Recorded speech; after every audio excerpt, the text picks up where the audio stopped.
uma recarregada, né? Dá um up.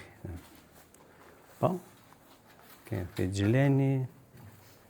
Ali, não falta tanta gente. Eu vou deixar até o final, porque de repente vai que a senhora resolve sair e não voltar.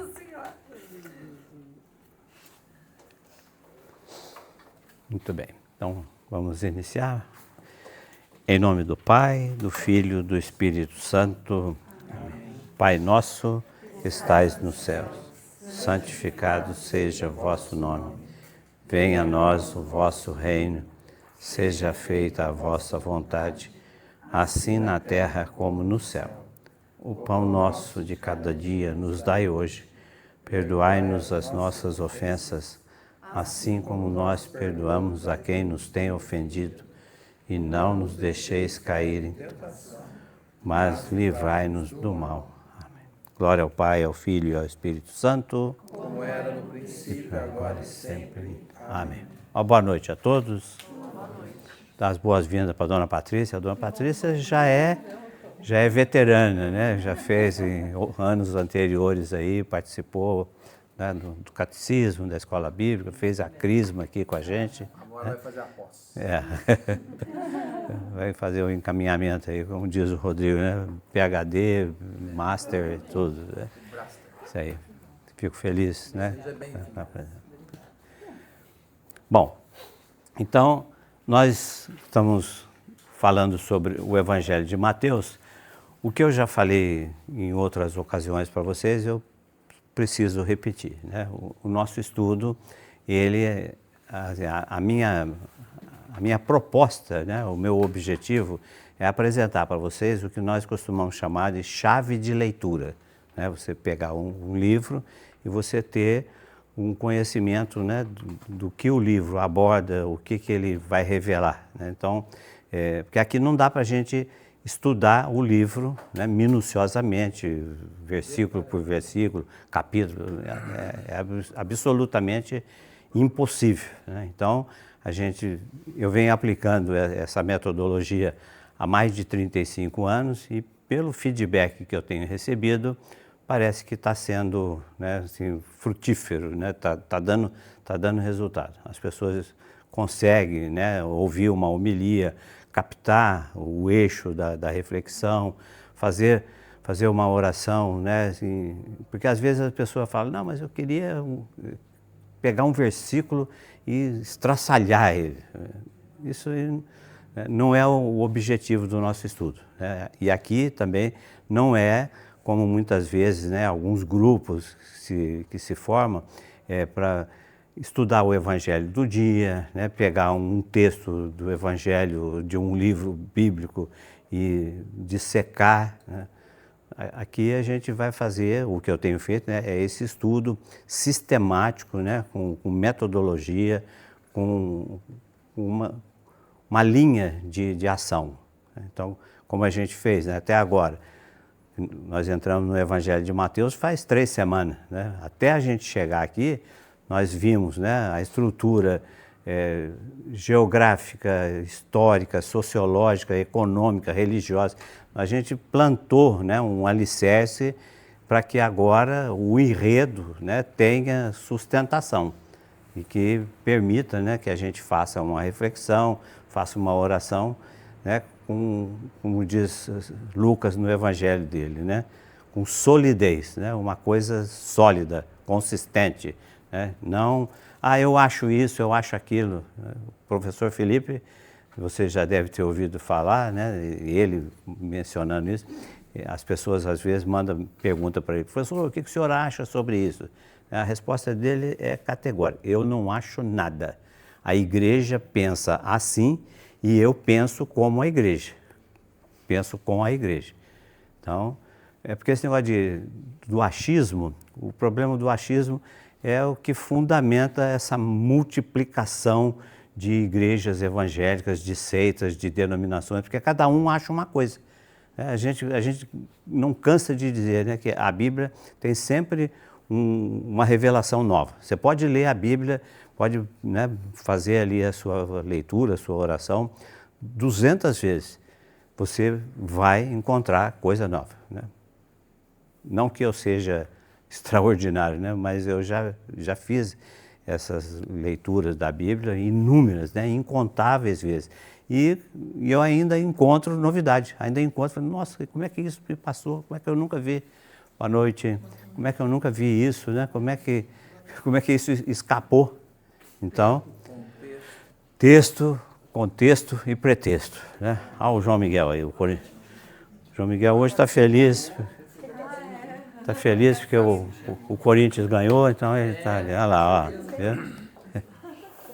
Então, o que nós estamos fazendo, né, com o Evangelho de Mateus vai nessa linha, né? A gente conversou sobre o autor, basicamente, né, a proposta do nosso estudo é responder umas perguntinhas sobre cada livro, né? Quem escreveu? Para que escreveu? Por que escreveu? Quando escreveu? Onde escreveu? Né? Então a gente já viu aqui que o Evangelho de Mateus foi escrito mais ou menos por volta dos anos 70, que provavelmente foi escrito na Antioquia, né? Que ele tinha um objetivo, né? E aí, lembrando, né, da nossa avaliação, né? Agora tem avaliação, né? Agora, e não pode trazer nada, vai ter o segurança ali da PA, né? Lacra o celular, não pode, é coisa seríssima. Então, qual é o objetivo do Evangelho de Mateus? Mostrar aos judeus convertidos que Jesus era o Messias. Aí, viu? Eu estou falando, eu tô preparando esse menino. Eu nem respirei, ele já respondeu. Eu ia falar alguma coisa, mas ele já...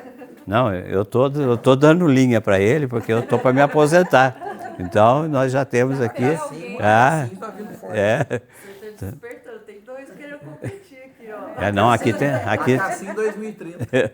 aqui tem mais gente aí habilitado, capacitado e disponível. Disponível no mercado. Então, nós falamos, né, de onde que o livro foi escrito, mostrei para vocês, né, no texto do livro, né, aonde que a gente pode confirmar que quem escreveu foi o Mateus, lembra? Mateus, o publicano, né? Quando fala da relação dos apóstolos, somente Mateus se autodenomina de publicano, né? Cobrador de impostos, porque esse jargão, né, esse título, essa denominação, era a coisa mais abominável que podia existir na sociedade. O que você faz? Sou cobrador de impostos, né? É da última laia, né, da última espécie. Então, só ele se trata dessa maneira. Marcos, quando fala da relação dos apóstolos, só fala Mateus. Lucas também, né, muito respeitosamente, só fala Mateus. Então, por causa disso, e essas mesmas considerações, eu vou depois mostrar para vocês nos outros evangelistas. Como que a gente pode ver no texto que aquele evangelho pode ser creditado a Mateus e não a Marcos, a Lucas e não João. Então a gente vai, né, fazer isso aí. E uma coisa que a gente vai apresentar também de cada um dos evangelistas, dos evangelhos, né, é a estrutura, né, como que está organizado. Lembrando, né, que nós falamos sobre a compilação das informações. Lembra da fonte Q, né, a fonte do Quelle, né, era uma fonte do alemão, né, que serviu de referência, de base, alimentou, né, o conteúdo do livro de Mateus, de Marcos, né, cada um tem os seus informantes. Então a gente, lembra que eu mostrei para vocês aquele livro que tem os evangelhos em colunas paralelas? Tem trecho que só está em Mateus, tem trecho que está em Mateus e Lucas, tem trecho que está nos 4, enfim, né? Mostrando que é o mesmo assunto. Semana passada eu mostrei para vocês aquela estruturação, né, de que os evangelhos, os sinóticos principalmente, eles têm basicamente um mesmo conteúdo. O que é particular, o que é próprio do evangelista, é a maneira que ele organizou a sua mensagem, tendo em vista o seu destinatário. Então, como o João falou, né, o objetivo era judeu convertido ao cristianismo. Era esse povo que Mateus queria pegar. Ah, como é que a gente sabe? Lembra aí? Nós mostramos para vocês, né, a genealogia de Jesus com aquelas mulheres pecadoras. Nós falamos, né, dos reis magos, que só Mateus fala, né, a universalidade da salvação. A palavra igreja só está presente no Evangelho de Mateus. Então são detalhes, são pormenores que quando a gente coloca isso, né, no nosso diagrama, a gente vai ter essas respostas. Quem escreveu? Mateus. Por causa disso. Quando que ele escreveu? Por causa de determinada circunstância, nós podemos afirmar que não foi depois dos anos 70. Por causa disso, por causa daquilo, por causa daquilo. E ele... isso tudo vocês já têm, né, mentalmente alinhado, né? Só depois, aí vem aquela coisa, né, que eu não gosto de ficar falando, porque dá a impressão que a gente está fazendo pressão. Aí vem a parte necessária, né, que é ler, né? É ler o texto para poder aprofundar na história. Porque aqui nós não temos, aqui malmente, a gente consegue de vez em quando pegar um versículo e dar uma esfregadinha nele ali para ver se brilha, né? Então, a estrutura, né, do Evangelho de Mateus, a gente vai ver que a estrutura do Evangelho de Marcos é completamente diferente. Por quê? Porque ele dirige o seu Evangelho para uma outra categoria de pessoas, os pagãos. Esses aqui são judeus, né? Homens formados na doutrina judaica, né? No hebraísmo, no monoteísmo. Então, esses homens, né, eles têm uma cultura religiosa bastante sólida, bastante, né, solidificada.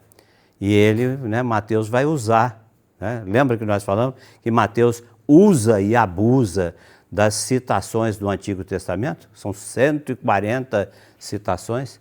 Por quê? Porque ele está falando com um judeu. O judeu entende de Antigo Testamento. Então, ele vai usar, e depois vocês vão perceber, né, aquilo que eu disse. Às vezes ele cita o livro e às vezes ele cita o texto, né? Pega aí Mateus 1.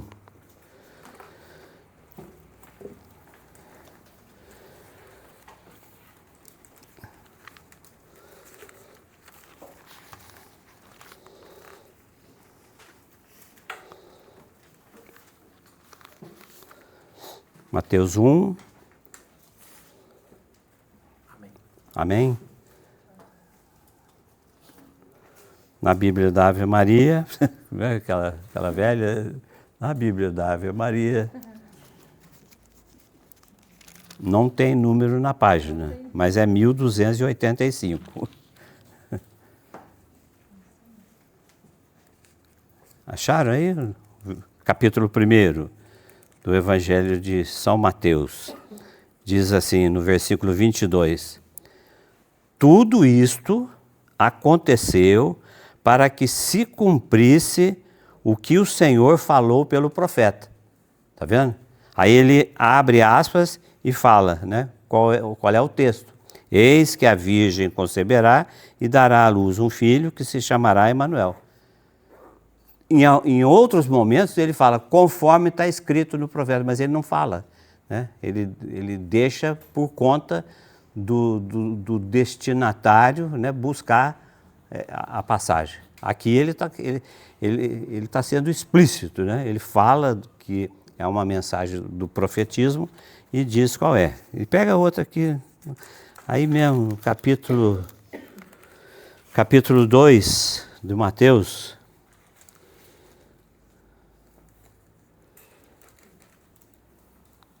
Acharam aí? Versículo 5. Capítulo 2, versículo 5. Disseram-lhe em Belém, abre aspas, né? Em Belém, na Judéia, porque assim foi escrito pelo profeta. E tu, Belém, terra de Judá, não és de modo algum a menor entre as cidades de Judá, porque de ti sairá o chefe que governará Israel, meu povo. Profeta Miqueias, capítulo 5, versículo 2. Então, ele usa esse recurso, né, 140 vezes, né, diversificadamente, falando só o texto, dizendo só a passagem, né, e muitas vezes falando as duas. Ele diz a passagem e transcreve o texto para que fique bem esclarecido, tá bom? Então, isso aqui é uma das características, né, que mostra para a gente que realmente ele escreveu para os judeus por causa dessas, né, dessas pistas, desses sinais. No Evangelho de Marcos deve ter uma meia dúzia de citação do Antigo Testamento, mas com muita cautela, porque é aquilo que eu tenho falado para vocês. Se não, né, se Marcos e Lucas não tivessem o discernimento, né, de explicar o significado de algumas frases ou de algumas palavras, a mensagem se perderia, porque vai chegar no destinatário, mas não tem como, né, receber, não tem como absorver a mensagem, porque, né, ele está falando grego, né, nesse sentido.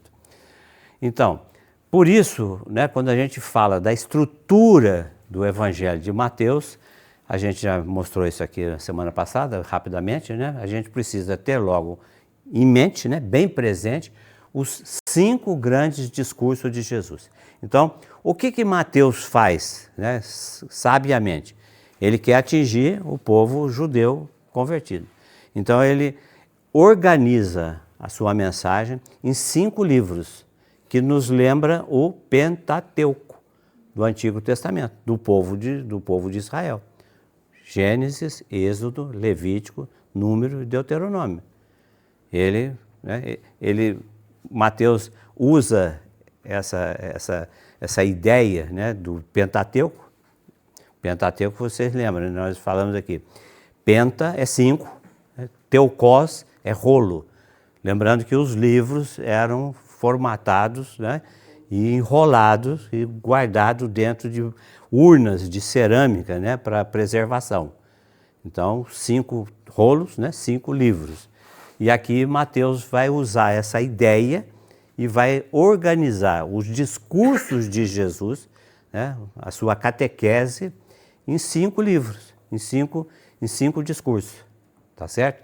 Então, a gente precisa chamar isso na nossa memória, na nossa mente, né, para entender que essa estratégia, essa expertise de Mateus de criar essa estrutura que facilita, que remete o leitor para as obras do Antigo Testamento, do judaísmo. Relação, né? Mantém o vínculo, né, com o judaísmo. Então, vamos ver isso aqui. Mateus apresenta 5 longos sermões de Jesus. Mateus é o evangelho mais comprido, né? Tem 28 capítulos. Os 5 sermões de Jesus que constituem como que as pilastras do seu evangelho. A mesma coisa, o Pentateuco para o judeu tem essa função, né, o judeu usa o Pentateuco como alicerce, né, de todos os acontecimentos da história, né, os livros históricos, os livros sapienciais, os livros, né, proféticos. Mateus, né, sabiamente, ele para a obra dele essa formatação, né, de 5 livros, cada um deles contendo um dos sermões, né, dos longos sermões, que Jesus, né, constituindo como que pilastras do seu evangelho. Então nós temos, né, o primeiro grande discurso de Jesus, a Carta Magna. O que é a Carta Magna? Como a gente costuma, né, a constituição de um país é a Carta Magna, né? É o documento principal, maior, soberano, que estabelece, né, as normas, as regras, as leis, deveria, pelo menos, né? Ultimamente, Carta Magna virou fiasco, né? Virou fiasco. Mas não é minha política falar de política, né? Pelo amor de Deus. Então, a carta magna que traz a sustentação, né? Que traz ai de vós, bem-aventurados, né? Os pobres, as bem-aventuranças. Então, o sermão missionário, quando Jesus reúne o seu povo, elege os condutores do rebanho e manda em missão, né, no capítulo 10, o povo vai, os discípulos, né? Depois, o sermão das 7 parábolas, estrategicamente, né, colocado depois do anúncio do missionário, porque os missionários, né, os apóstolos, eles vão falar do reino de Deus. E o reino de Deus, né, é difícil de entender, porque o mundo tem uma visão corrompida do reino. A gente, quando estuda o catecismo, né, a gente fala do reino, o reino de Deus, ele é totalmente avesso ao reino mundano. O reino mundano, né, nos remete a palácios, né? Nesses palácios somente os privilegiados, nesses palácios os bacanais, as orgias, as festas depravadas. Então, essa é a imagem do reino. O reino que Jesus anuncia, né, exige um conhecimento, né, das leis. Por isso que a primeira coisa que ele fala foi apresentar as leis, a carta magna. E agora o sermão das parábolas, das 7 parábolas, porque o que é parábola? Parábola é uma comparação. Não tem aquela mulherzinha mineirinha? Comparação, né? Como é que ela chamava? Ela era do programa da Praça é Nossa. Eu não assisti. Ela falava isso, né? Comparação. Vou fazer uma comparação com vocês. Alguém aqui já foi na Suíça? Nunca? Google Maps. Alguém aqui já foi em Campos do Jordão? Campos do Jordão. Quem foi em Campos do Jordão, por analogia, né, pode dizer que tem uma ideia do que seja a Suíça. É isso aí, é uma analogia. Então, as 7 parábolas são 7 comparações que Jesus faz para nos mostrar, né, uma delas, né, o grão de mostarda. O reino de Deus é semelhante a um grão de mostarda, que é a menor semente, e que quando plantada e cresce, ela gera uma árvore frondosa, onde as aves vêm fazer os seus ninhos. É o reino de Deus. Ele começa incipiente, ele começa miudinho, petitico, né? E na medida em que a gente permite, né, ele vai ganhando terreno, vai ganhando espaço, vai se mostrando, vai se revelando para nós, né, numa dimensão absurda, que você não... O reino de Deus é semelhante a uma mulher que usou a medida de fermento para fazer, colocou uma pequena medida e aquilo foi se multiplicando, foi expandindo, né, ganhou uma dimensão. É sempre assim, o reino de Deus começa de maneira incipiente, de maneira, né, diminuta, mas ele tem um alcance incomensurável. O reino de Deus é semelhante a um homem que encontrou num terreno uma pérola, né? Ele foi para sua casa, vendeu tudo que ele tinha e voltou para adquirir aquela pérola. É o que nós devemos fazer, fazer de tudo para adquirir, né, a pérola do reino da nossa salvação. Já vou dar o spoiler, né? 7. Por que 7? Por que 7? Meu substituto. Diga lá. Oi? Número completo. Número da perfeição. Toda vez que a gente... Aquilo que eu já falei para vocês. Toda vez que a gente lê um número na Bíblia, a gente deve sempre esquecer o quantitativo, o quanto aquilo é, né? Mas buscar através do número aquilo que ele representa. Então, o 7 é o número da totalidade, é o número da perfeição. Então, quando a gente diz que o sermão apresenta as 7 parábolas, significa que foram apresentadas todas aquelas necessárias. Porque Deus fez o mundo em 7 em 7 dias, a obra da perfeição. Então, né, essa questão das 7 parábolas, por quê? Porque tem uma que é do semeador, tem uma que é do joio e do trigo, tem uma que é da mostarda, tem uma que é da pesca, tem uma que é do fermento. Então, ele apresenta 7 com as diversas realidades, né? A agricultura, a pesca, ele já contou, está embutido no reino comunitário ou no sermão da consumação. Então, nós vamos ver isso aí. Se a gente pegar, por exemplo, isso aqui está no capítulo, essa das parábolas está no capítulo 13 do Evangelho de Mateus. No capítulo 4 do Evangelho... No Antigo Testamento tem esse mesmo esquema, esse mesmo organograma? No Antigo Testamento? O Pentateuco? Não, o Pentateuco ele traz um outro conteúdo, mas sempre com a perspectiva... Mas nessa formatação que está aí, não é isso que você quer dizer? Em 5 partes. São 5 livros. A ideia dele, Mateus, como os judeus não criam em Jesus, monoteísta, eles só criam em Deus. Sim. Então ele queria de qualquer forma assemelhar-se ao antigo, ao novo, e fazer eles entenderem, olha, tá vendo? Aqui está dizendo que é isso aqui. Fazer esse link de que tudo que está no Antigo Testamento estava acontecendo naquele momento. Mais ou menos a ideia dele, né? Nesse caso, né, no Antigo Testamento, tem os 5 livros que eles trazem basicamente o conteúdo da história da salvação, a começar pela origem do universo e do ser humano. Depois esse povo é formatado, depois esse povo é instruído como proceder no culto religioso. Então ele dá, né, o caminho das pedras para cada momento. Então, esse sermão das 7 parábolas, né, ele traz... desculpa, João. Os sinais de Jesus foram 7 ou foram mais? Os sinais de Jesus que a gente encontra no Evangelho de João são 7. São 7. O primeiro é a boda de Caná, né, e depois o último é a ressurreição de Jairo. De Lázaro, perdão. De Lázaro.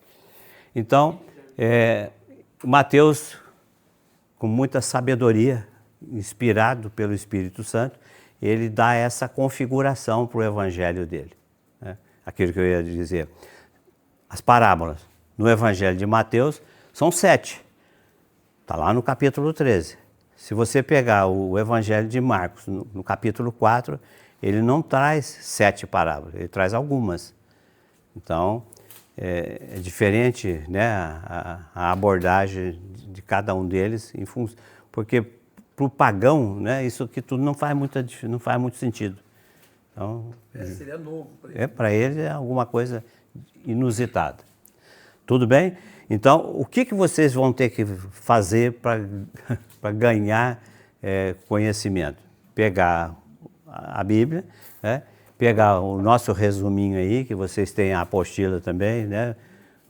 Muito bem elaborada, não sei quem elaborei. Então, ela está ali ao alcance, né? Então, pegar como a gente vai mostrar rapidamente para você, são 5 livrinhos. O que é que contém cada livrinho desse? Do que ele se compõe, né? Para a gente poder fazer essa analogia e ir comparando, né? Assim, dando... é como se a massa fosse crescendo, né? E o bolo vai de bolo é ali com a dona Edilene, né? Não vou falar porque senão de repente a prova é no final do mês. Mas eu não falei qual mês. É no final do mês. Então está aqui. É possível, isso aqui é o resumo do que nós falamos até agora. É possível que o evangelista, ao propor esses 5 sermões, tenha tido em vista, né, ele teve a ideia de aludir, né, de fazer referência aos 5 livros da lei de Moisés. Né? Eu já falei bastante sobre isso aí. Principalmente, né, o Sermão da Montanha. E aí é interessante, né, prestar atenção, são pequenos detalhes. Vamos ver esse detalhe. Vê aí o capítulo 5 do Evangelho de Mateus. Se eu estiver indo muito depressa, vocês jogam uma granada aí. Versículo. Peraí, deixa eu achar.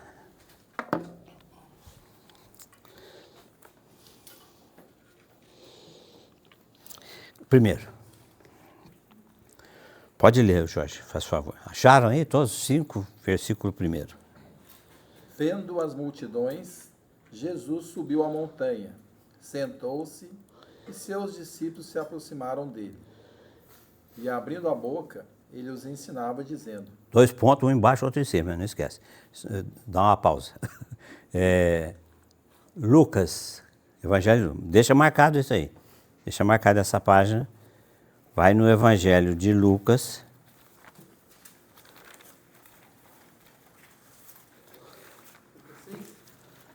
Aí, viu? Lucas 6. Ele já achou. Esse é a Cassim. Vou só dizer uma coisa para você, ô João Miguel. Pena que no meu tempo não tinha ninguém para me ensinar. Eu tive que ir na motoniveladora. Versículo 20. É.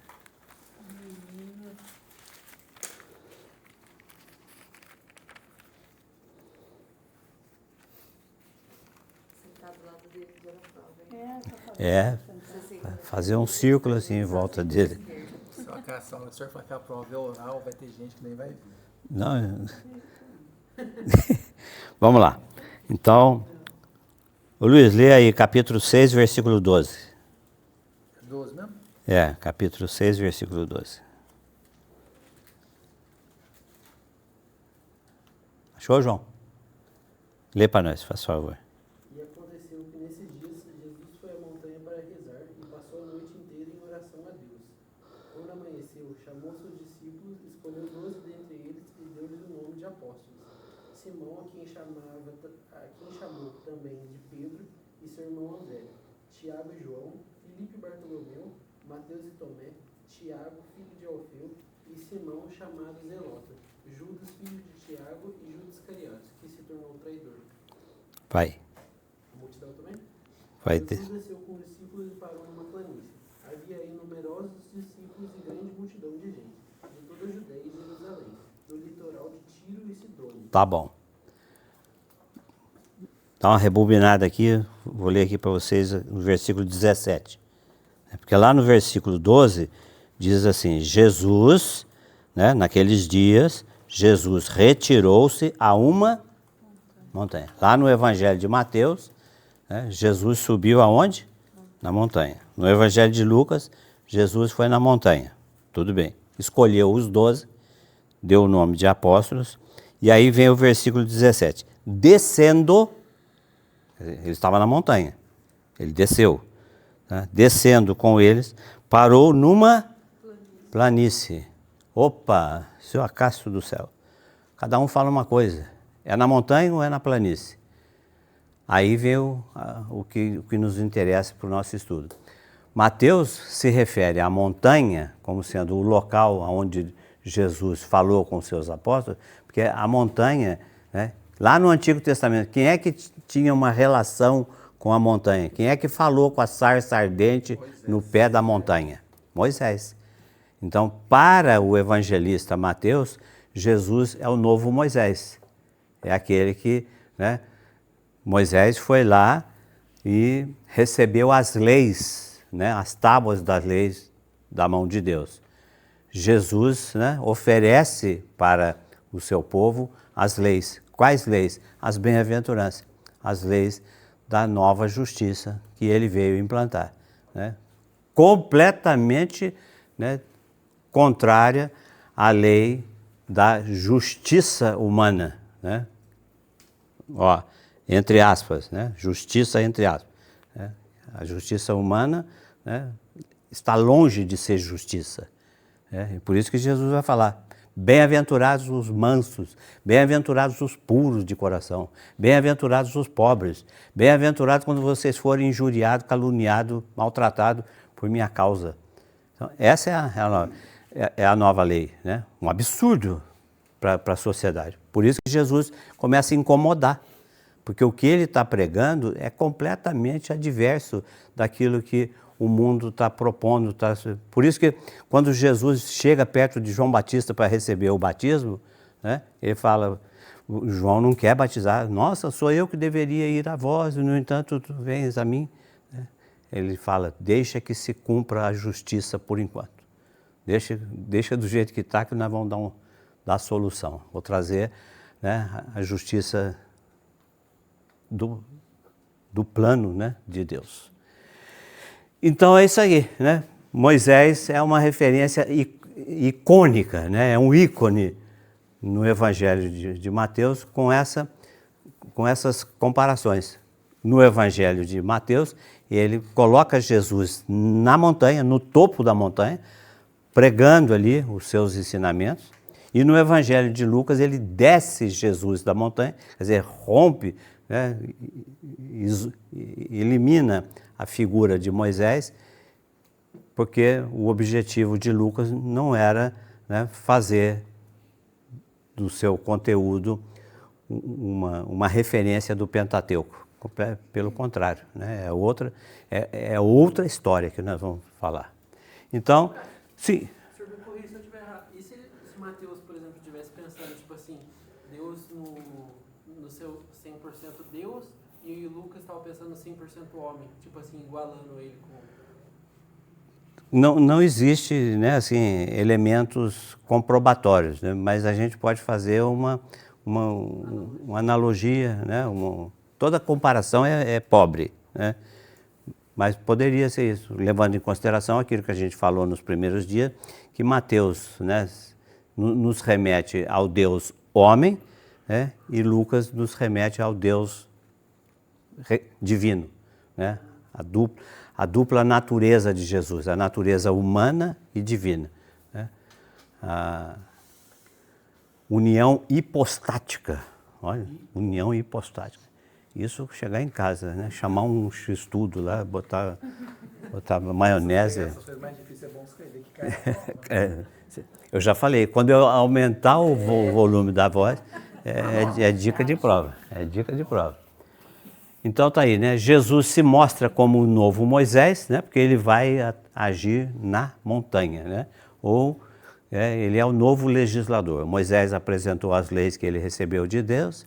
Jesus é o legislador, né? Como Deus, ele é a fonte da lei e é ele que se dá, né? É ele que se doa para constituir a nova Jerusalém, né? Com a justiça de Deus, que é o que o Evangelho vai apresentando para nós. Tudo bem até aqui? Certo? Vamos então.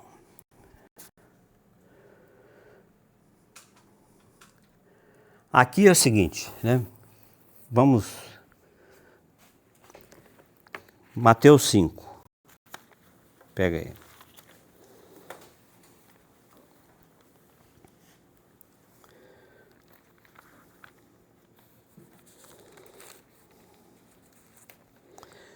Vejam bem, né?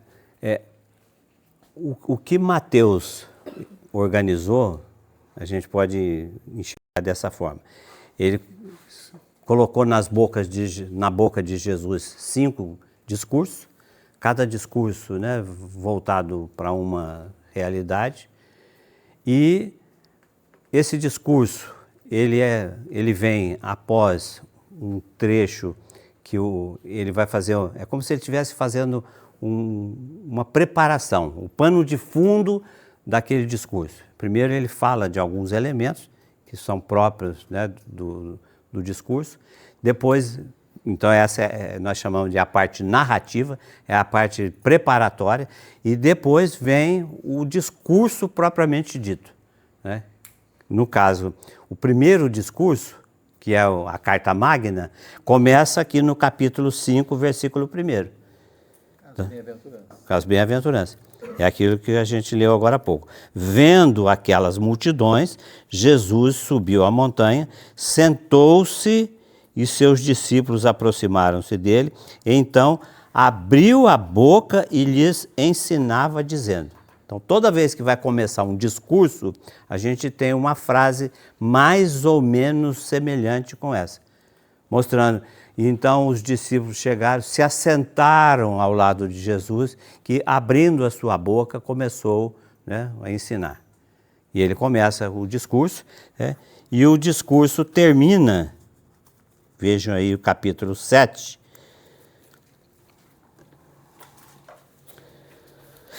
capítulo 7,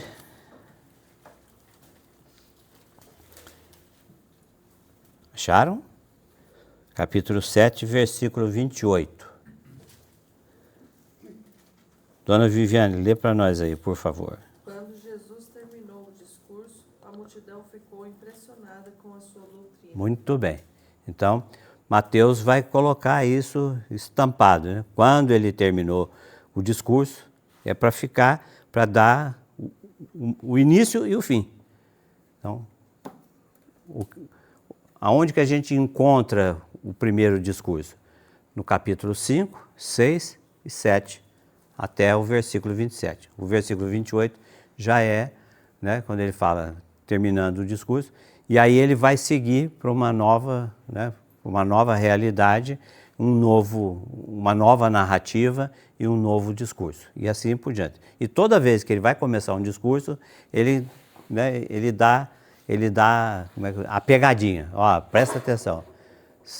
No capítulo das parábolas, né, ele fala que os discípulos se aproximaram, sentaram na barca e ele os ensinava. Então sempre coloca, né, uma palavrinha que nos remete ao ensino, né?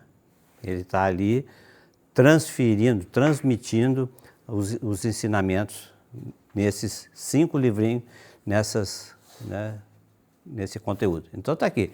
Ao terminar cada discurso, Mateus passa para uma sequência narrativa com a mesma forma, né? Então ele fala assim, e sucedeu que Jesus acabou essas palavras, quando Jesus terminou as palavras, e quando ele termina o discurso, né, quando é o derradeiro, aí ele coloca isso aqui, quando Jesus terminou todas as palavras, ele dá esse destaque, quer dizer, nos discursos anteriores ele falava, né, e terminou o discurso, terminou aquelas palavras, agora ele vai falar, quando ele terminou todas, né, executou, então está aqui, ó, capítulo 7, versículo 28, que é o que nós acabamos de ler, capítulo 11, versículo 1, é outro momento, pegue aí, capítulo 11, versículo 1,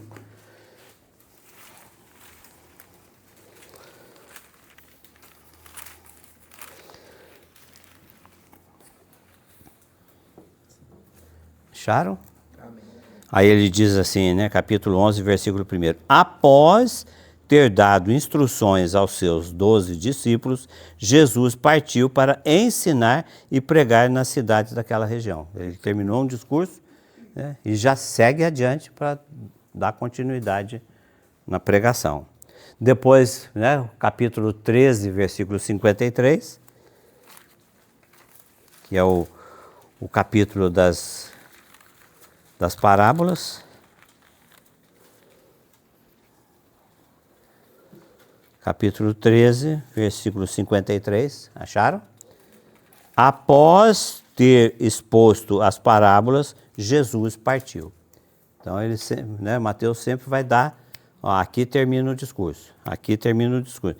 E o início do discurso é daquela outra forma, né? Os discípulos se aproximam dele, se colocam no seu lado, né? E aí Jesus começa a pregar, né? E vai terminar com a frase final. E lá então, capítulo 19, versículo 1, é outro livrinho. Capítulo 19, versículo 1. Após estes discursos, Jesus deixou a Galiléia e veio para a Judéia, além do Jordão. E por último, né, o capítulo 26, versículo 1, o último discurso, o discurso, né, do fim do reino. Diz assim, capítulo 26, versículo 1. Quando Jesus acabou todos estes discursos, disse a seus discípulos: Sabeis que daqui a 2 dias será a Páscoa, e o Filho do Homem será traído para ser crucificado. Então, essas são as dicas, né, que vocês vão ter que pegar a partir das anotações aí da apostila, que são as mesmas anotações que eu projeto ali na tela. Então, pegar, né, e demarcar, né, que eu marquei na minha Bíblia aqui. Início do primeiro discurso, capítulo 5, versículo 1. Início do segundo discurso, fim do dá essa dimensão, né, de cada discurso. Acho que a próxima tela mostra o conteúdo dos livrinhos, né, de uma maneira... Aqui, ó. Isso aqui é importante, né, que vocês tenham isso nas suas anotações.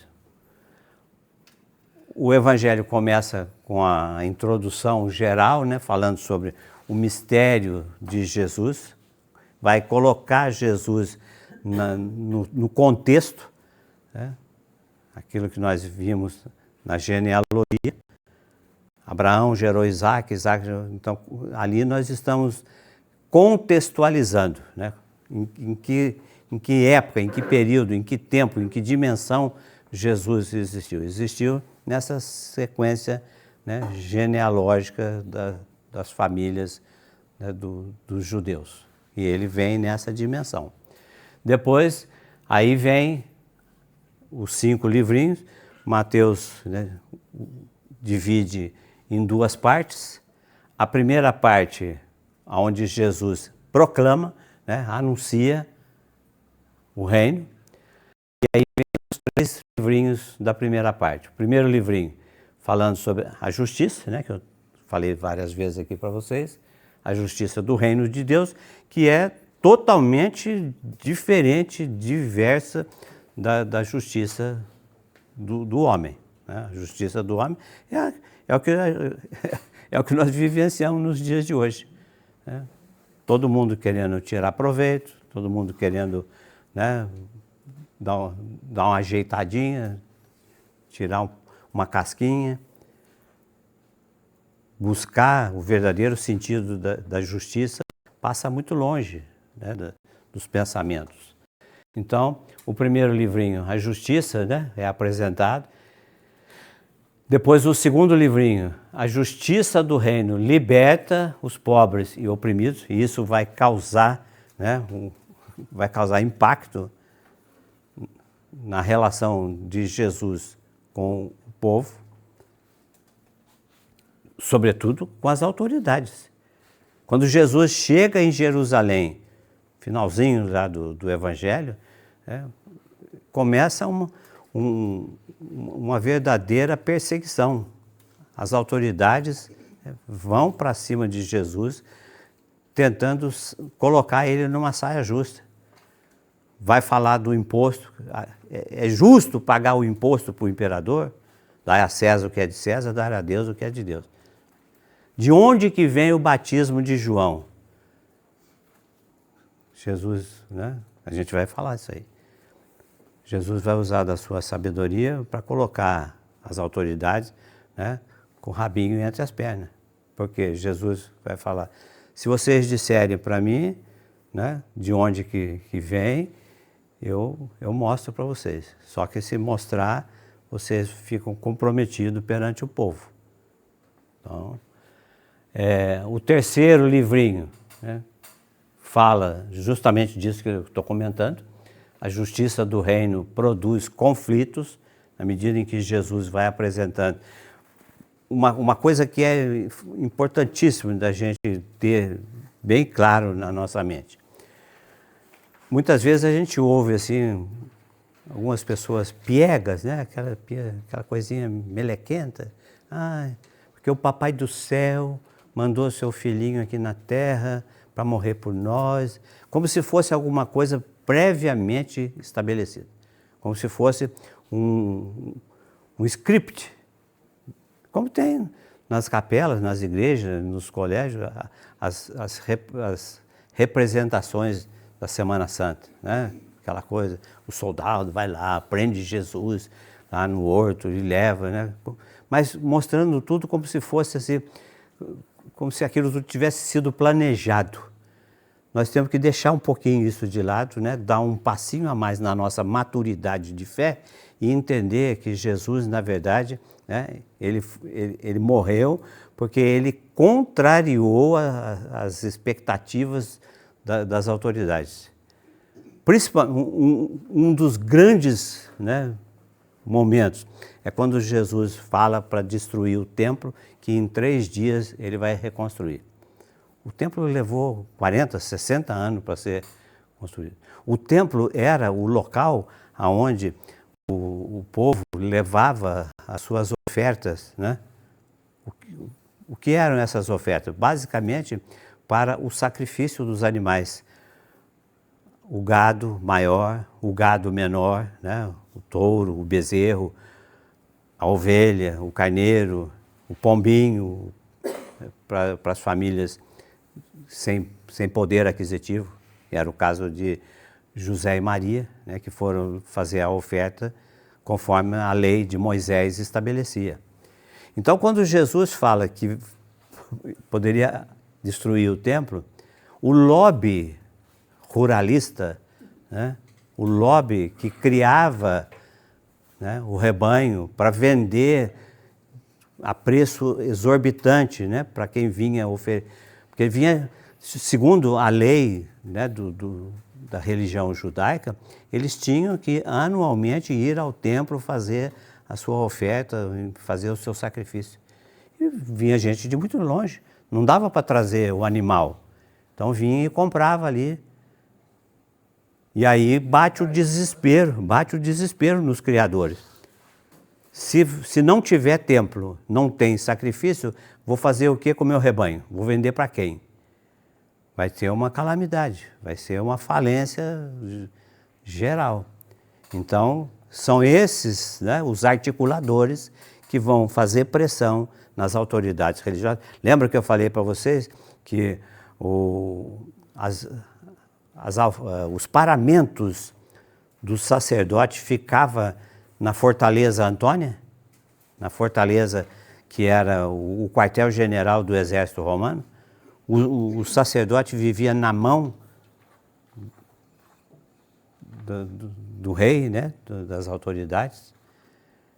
Então, essa questão vai falir rapidamente. Lembra que nós falamos de saduceus, fariseus? Os saduceus rapidamente, né, entraram na questão e articularam para Jesus ser preso, condenado e crucificado. Mas não foi assim, né, um teatrinho, escreveu, não. As coisas aconteceram por causa das consequências daquilo que Jesus se tornou. De frente com o sistema. Jesus, né, tem um autor que diz, Jesus se tornou uma batata quente na mão das autoridades. Por isso que fica aquela lenga-lenga. Vai para Anás, vai para Caifás, vai para Pilatos, vai para Herodes, vai para não sei. Ninguém queria segurar. Porque, né, fazer um levante da população. A crucificação foi muito menos religiosa, muito mais política. Verdadeiramente. Então, essa questão, né, foi insuflando o povo contra Jesus. Por isso que chegou naquela hora que o Pilatos falou, ó, meu filho, tá no coração de vocês esse ódio, então não sou eu que vou, né, tirar isso aí. Então, nós temos isso aqui, né, isso aí vocês têm anotado.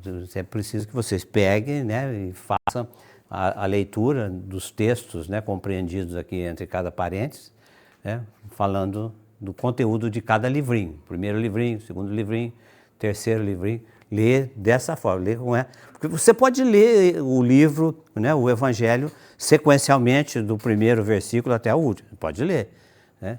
Mas fica um tanto quanto difícil de você imaginar, né, os acontecimentos. de uma maneira fria, de uma maneira, né, corrida. Agora, quando você coloca, né, cada trecho daqueles ali, Jesus proclama e traz o reino de Deus. Capítulo 3, versículo 1 até o capítulo 3. Aí a gente lê aquilo ali. Né, para poder, né, anexar na história aquilo que está sendo narrado. E depois a segunda parte, né, Jesus organiza e lidera o novo povo de Deus, instruído segundo a justiça, né, de Deus. E aí os dois últimos livrinhos. Da ação de Jesus nasce um novo povo. E o quinto livrinho fala sobre a vinda definitiva do reino. São os últimos capítulos propriamente dito. Ainda faltam alguns capítulos, né? Que é a Páscoa, a conclusão, a Páscoa da libertação, né? Quando Jesus ressuscita, né? Torna-se real, presente, o reino através da sua ressurreição. Então, é isso aqui que vocês têm que... Vocês têm isso aí, né? Todo mundo tem apostila? Não tem? Então, ô Cássio, depois você me ajuda, bota para a dona Rita no... Como é que chama? Nos WhatsApp, tá bom? Agora eu estou ficando invocado, não tem mais negócio de papel impresso, né? Isso aí é só para... Não é da minha era, não é da minha época.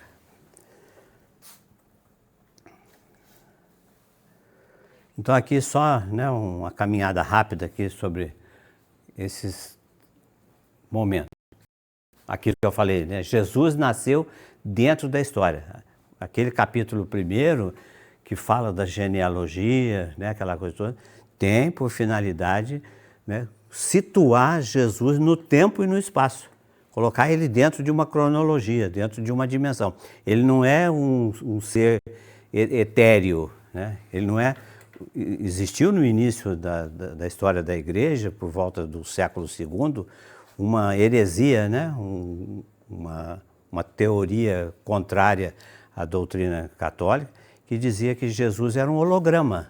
Que Jesus, isso que a gente vê hoje nos desenhos animados, né? Da holografia. Que fosse só um personagem. Ele é um facho de luz com um formato humano. Mas ele não era uma pessoa real, com fome, sede, né, necessidades fisiológicas, né, conforme a Bíblia mostra para a gente essa dimensão física, né, anatômica, fisiológica, psicológica, né? Jesus é um ser completo, né? É um ser completo. Deus e homem, homem e Deus. Totalmente.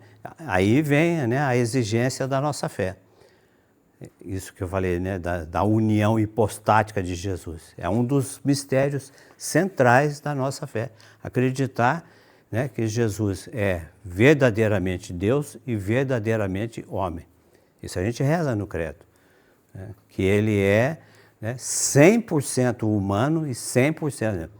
Ele não é, né, um ser dividido longitudinal, né? Um lado é homem, do outro lado. Não, ele aí vai apertando a nossa massa cinzenta, né? Porque nós temos que entender, acolher e anunciar dessa forma. Eu não posso falar, não, é assim, mas não é bem assim.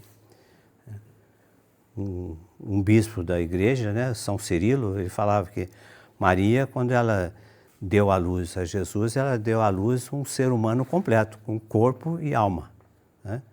O corpo, né, anatômico do ser humano e a alma divina, né, infundida pelo Pai. Então tá aí, né? Jesus nasceu, Jesus não é... São Pedro fala numa carta dele, né? O que eu vos falo não se trata de fábulas, porque eu sou testemunha ocular. Ele estava lá no Monte Tabor, ele viu quando, né, Elias e Moisés se manifestaram na transfiguração. Então ele fala, não é uma coisa... Era uma vez na Floresta Encantada, né, um rei malvado, uma bruxa. Não tem nada disso.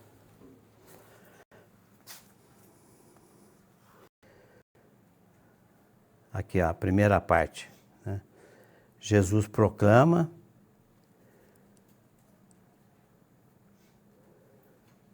E aquilo que eu falei, para cada um dos livrinhos, né, vai estar identificado ali uma narrativa.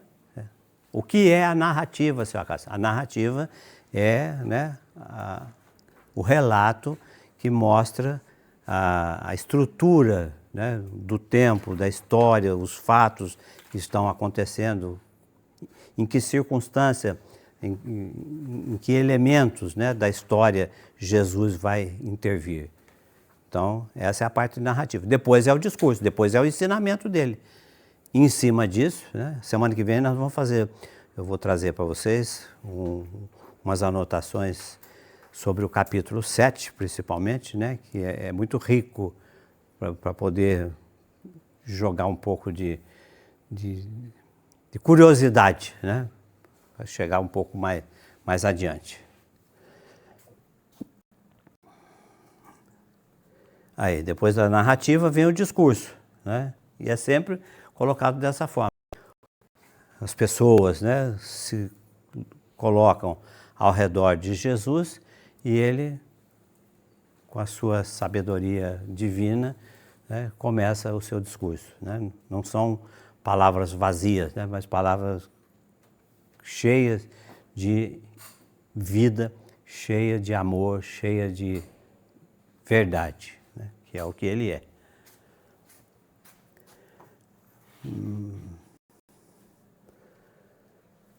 Aqui, ó.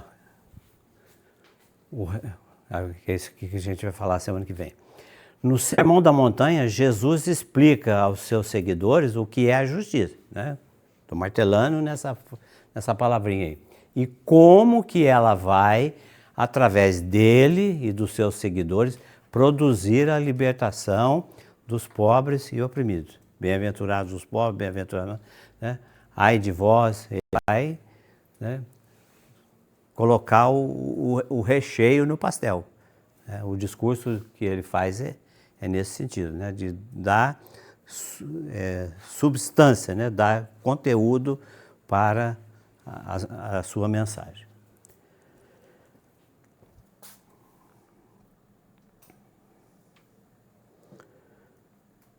Aqui eu coloquei isso aqui só para mostrar uma coisinha para vocês.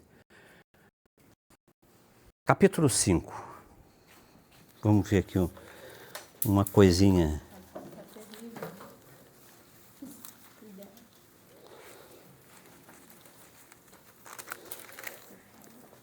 O estudo bíblico é bom porque isso aí solta as páginas da Bíblia que estão grudadas assim, pela falta de utilização. Né? Sai aquela goma de poeira, assim, né? Aqueles cocôzinhos de mosquito, aquela página do Salmo 90 que não muda para lado nenhum. Né? Você tem Bíblia em casa? Tem. Mas você tem Bíblia ou tem um livro de... você tem a Bíblia ou você tem um livro de um capítulo só? Né? Até parecendo parede com textura. Não, coisa chique. Né?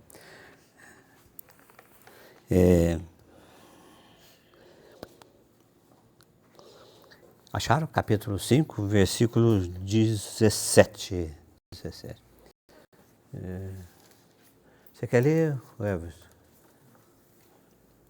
Capítulo 5, versículo 17.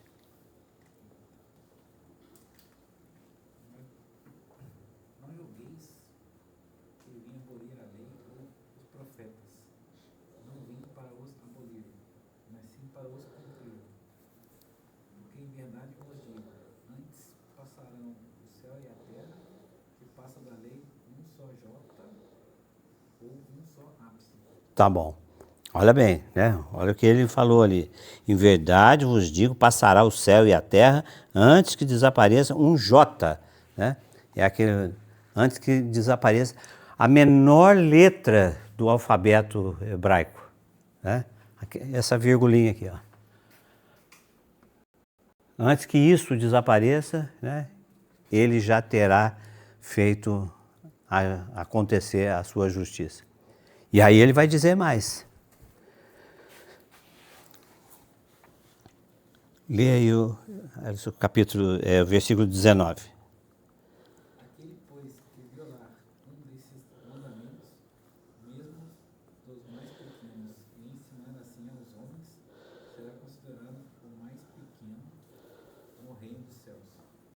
Mas o que os guardar e ensinar será considerado grande no reino dos céus. Porque eu vos digo que, se a vossa justiça não exceder a dos escribas e a dos fariseus, não entrareis no reino dos céus. Vocês estão percebendo que é uma palavrinha frequente, justiça. Né?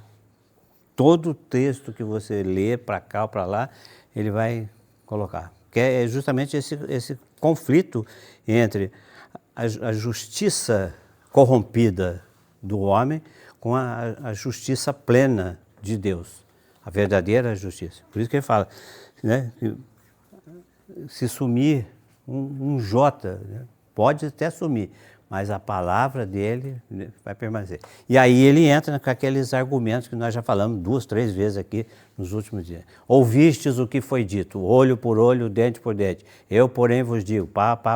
É o que Jesus diz. Eu não vim abolir, né, no versículo 17, ele fala, não julgueis que eu vim abolir a lei. Pensa que eu vim... tocou barata voa, né, não tá valendo tudo, faz o que quiser... Não, tem que seguir a lei. Porque se a sua justiça não for superior à dos fariseus, você está perdido. Nós estamos perdidos.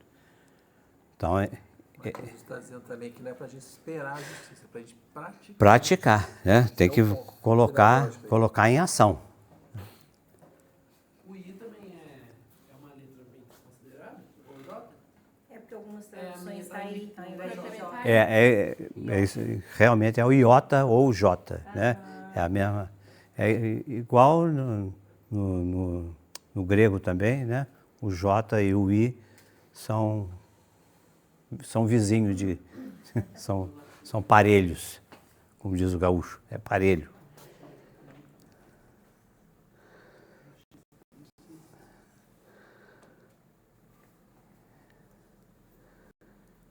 Isso aqui que eu vou trazer para a gente conversar um pouco sobre esses diversos conselhos, né, que a gente encontra aí no capítulo 7. Ele mostra umas comparações, né, umas reflexões bastante interessantes para a gente, mas eu quero pegar isso do começo. Deixa eu só... a conclusão do discurso,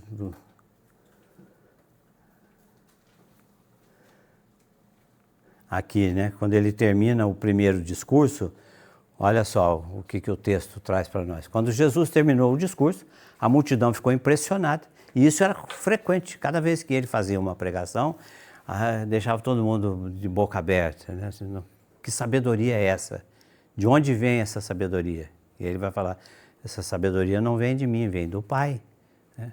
Por isso que depois, né, nos Atos dos Apóstolos, a palavra dos apóstolos diz, né, que eles seguem a doutrina do Pai, que chega até eles por Jesus e através deles chega até nós, né, a justiça. A multidão ficou impressionada com a sua doutrina, porque ele não pregava como qualquer doutor da lei, qualquer fariseu. Né? Ele pregava, né, como dizer, ele mostrava realmente os acontecimentos. Ele não falava a esmo, né? É como a gente sempre é instruído, né? Quando a gente vai fazer uma palestra, quando você vai fazer uma pregação, você buscar elementos, né, de que aquilo é uma verdade para você, que você não está simplesmente fazendo uma colocação teórica, né, conceitual. Você tem que mostrar que realmente aquilo aconteceu ou está acontecendo na sua vida, ou que você busca fazer com que aquilo aconteça. Né? É o nexo que tem que existir entre o que a gente fala e o que a gente faz. A nossa grande preocupação é justamente, né, porque muitas vezes a gente está falando, mas não está vivendo, Tá praticando. não está praticando. É isso aí que você falou. Aí fariseu. Fariseu. Dos grandes, dos bons. Dos bons. Com efeito, ele ensinava como quem tinha autoridade. E de fato ele tinha. Né? Ele tinha autoridade. Né? Autoridade, né? Esse é o meu filho amado. Quando Deus apresenta, né, é o filho. Escutai-o. Hoje meu Parkinson resolveu atacar hoje.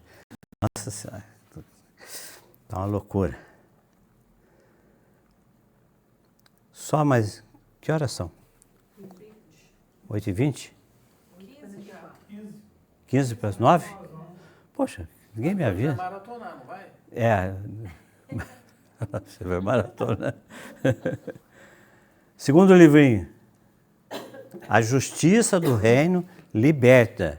Conhecereis a verdade e a verdade vos libertará. A verdade vem através da prática da justiça. Então, o segundo livrinho, depois de ter apresentado a Carta Magna, né, o caminho do segmento da justiça é esse, né?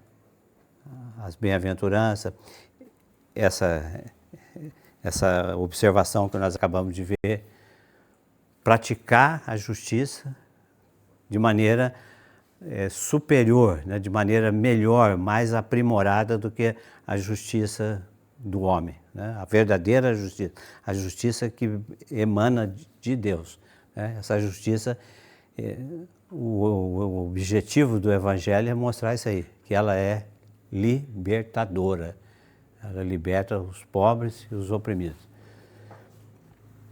Deixa eu ver se...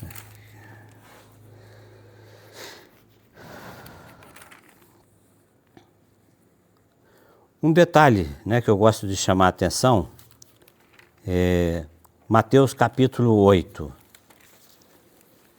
Versículo O primeiro. primeiro. O finalzinho do capítulo 7, a gente leu aqui agora há pouco, né?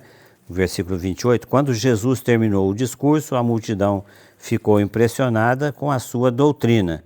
Com efeito, ele a ensinava como quem tinha autoridade e não como os escribas, né?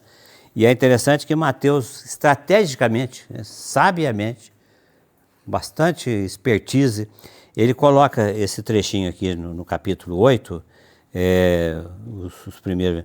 Vanilson, lê para nós aí capítulo 8, versículo 1 e seguinte. Tendo Jesus descido da montanha, uma grande multidão o seguia. Eis que um leproso aproximou-se e prostrou-se diante dele, dizendo: Senhor, se queres, pode curar-me? Jesus estendeu a mão, tocou e disse: Eu quero ser curado. Ao mesmo instante, a lepra desapareceu. Tá bom. O que eu, né, fiz questão de mostrar para vocês aqui? A prática do povo, né, do Antigo Testamento com relação à lepra era significativamente discriminatória, né? Bania. As comunidades normalmente, né, construíam assim, na periferia, afastado, aqueles guetos, né, onde os leprosos conviviam entre si, né? Viviam ali e eles, apartados da sociedade, eles eram obrigados, né, a andar, né, batendo o pé e dizendo leproso, leproso, né, para que ninguém se aproximasse e se contaminasse, né? Inclusive tinha algumas aldeias que adotava, além desse bater o pé, colocar guiso, que nem de congada, né, para ficar bem perceptível que não vai por ali, que ali tem um leproso. E aqui vem o interessante, que ele diz assim, né? Eis que um leproso aproximou-se e prostrou-se diante dele, dizendo: Senhor, se queres, pode curar-me. Eis que um leproso aproximou-se e prostrou-se diante dele, dizendo: o que Jesus deveria fazer em obediência à lei? Não se aproximar, não chegar perto dele. E é aqui que ele quer deixar o ensinamento, né? Que a gente não pode ficar preso, atado às palavras da lei, mas que nós temos que exercitar a verdadeira lei, que é a lei do amor, que é o que ele está falando, né, nas bem-aventuranças, nos ensinamentos, na justiça. Ele está, né, estruturando para enfatizar a vida plena, né, do amor. Então ele fala, no mesmo, Jesus disse, né, eu quero, seja curado. No mesmo instante, a lepra desapareceu. Então aqui, Jesus, ele vai totalmente na direção contrária do que aquilo que era praticado. Todo mundo, qualquer um, né, qualquer pessoa naquela circunstância ia se afastar, ia ficar de longe, né, não quero não, nem vem. Né. Aqui não fala, né, que Jesus se aproximou, mas também não fala que Jesus se retirou. Fala que, né, seja curado. Tocou, né, e falou, seja curado. Então aí faz sentido, né, essa frase que está aí no versículo 29 do capítulo 7. Com efeito, ele ensinava como quem tinha autoridade, e não como os seus escribas. Os escribas falavam, como dizia o Chico Anísio, palavras são palavras, né? Enchia de palavras, mas não tinha consistência, não tinha solidez, não tinha estrutura, não tinha caridade. Então aqui Jesus fala, é como se ele estivesse dizendo, tudo aquilo que eu falei até agora, do capítulo 5 até o capítulo 7, falando sobre as bem-aventuranças, se resume nessa questão, prática do amor. Que vai ser, na verdade, né, ao longo de toda a trajetória do ministério público de Jesus, a briga dele com os escribas e os fariseus pela questão da observância da lei, né? A observância da lei pela lei, e não da lei, né, pelo plano de Deus. Cumprir a lei para dizer que não, né, é que nem ir na missa. E as ações de Jesus provavam que as leis não promoviam justiça. Não. Era o contrário. Exatamente. Isso que era a briga deles, né? Cada ação que Jesus fazia, tá vendo essa lei aqui? Não promove justiça. É o que ele fala, né, para os fariseus. Vocês colocam Peso. pesos enormes, né, nas costas dos seus irmãos e não oferecem um dedo para ajudar a carregar. Ou seja, é despejar, né, despejar cobrança, despejar, né, crítica. Mas, opressão, né? Opressão. E aí a gente vai ver, né, ao longo do Evangelho, o grande conflito de Jesus é com essa questão, né, da prática ou, né, da prática do amor ou simplesmente, né, teoria do amor. Isso não... Tá bom, gente? Então a gente deixa por aqui, né, semana que vem. Hora do recreio? Eu ia falar para a gente não ir embora tão cedo, porque tá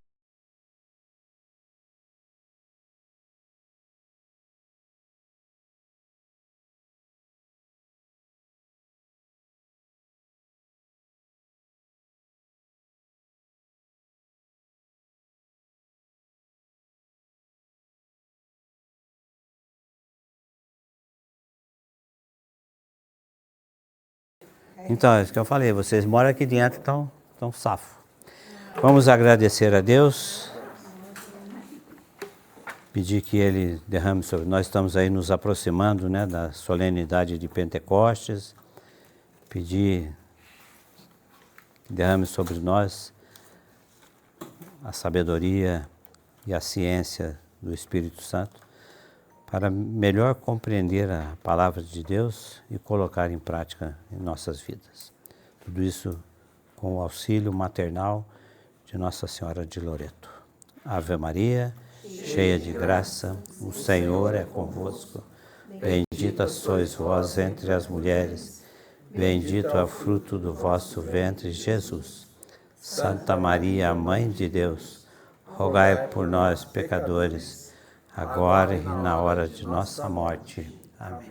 O Senhor esteja convosco. Ele está no meio de nós. Por intercessão de Nossa Senhora de Loreto, desça sobre vós e vossas famílias a bênção do Deus Todo-Poderoso, Pai, Filho e Espírito Santo. Amém. Uma boa noite, bom descanso. E não esqueça, né? Chegar em casa, se ainda não colocou, na porta da geladeira, 24 de maio, domingo, 10 horas da manhã, missa de ordenação diaconal do seu Acácio. Eu pensei que era a prova. Sejam bem-vindos. Vem participar comigo, vou ficar feliz. Ganha bônus. 24? 24. Deus abençoe.